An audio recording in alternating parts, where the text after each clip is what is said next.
War was in the background of President Biden's recent trip to Asia. He redeployed U.S. forces to Somalia before he left. He signed into law $40 billion in assistance to Ukraine during his visit to South Korea. Then in Japan, a reporter asked Biden if he was prepared to get involved militarily to defend Taiwan. Biden's answer was succinct. Yes, he said. Leave aside the question of whether the United States should move from a policy of strategic ambiguity, where our response to a Chinese invasion of Taiwan is left undefined, to a policy of strategic clarity where we let China know the direct consequences of such an attack. Consider instead the following. Does the Pentagon have the resources to defend democracies from autocrats in two hemispheres? The answer is no. The Pentagon ditched the two-front war preparedness strategy under Barack Obama. Meanwhile, U.S. defense spending as a percentage of the economy has been in decline for decades. Biden has shown little interest in changing its downward course. Biden's fiscal year 2023 request is for $773 billion.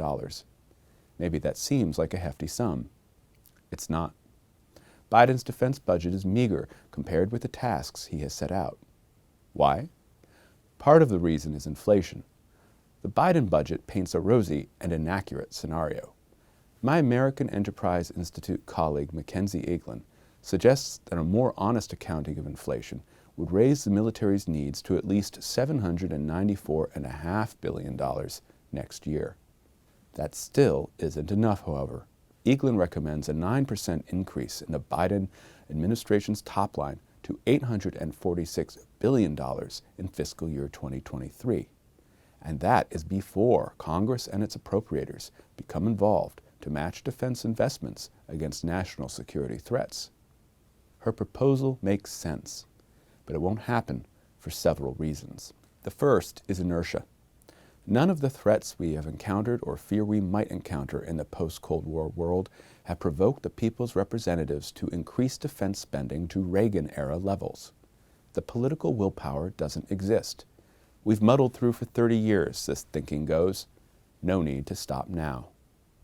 The second break on defense spending is the progressive bias against hard power. Obama and Biden's skepticism towards the military has had an effect not only on materiel, but also on the culture of the national security establishment.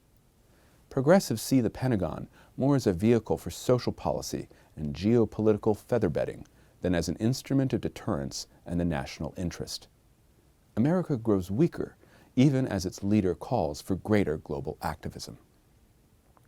Non-interventionism and restraint on the foreign policy right creates a bipartisan reluctance to spend more on defense. Donald Trump's administration was filled with skeptics who wanted to reduce the Pentagon's budget and influence throughout the world. Republican voices in Congress promote an America First foreign policy that would constrict U.S. deployments, aid, and partnerships. About a quarter of the House GOP and a fifth of the Senate GOP, for example, voted against this latest aid package to Ukraine. The vote stands as a warning for both liberal and conservative internationalists. The bipartisan consensus over Ukraine may not survive a prolonged war of attrition. You correct a mismatch between resources and commitments by increasing resources or decreasing commitments. President Biden resists increasing resources for national defense, while powerful elements of both left and right work to reduce American commitments. Neither strategy makes America safer. Someone needs to make the case for a major U.S. defense buildup in response to the challenges of China, Russia, and Iran, and they need to do it soon.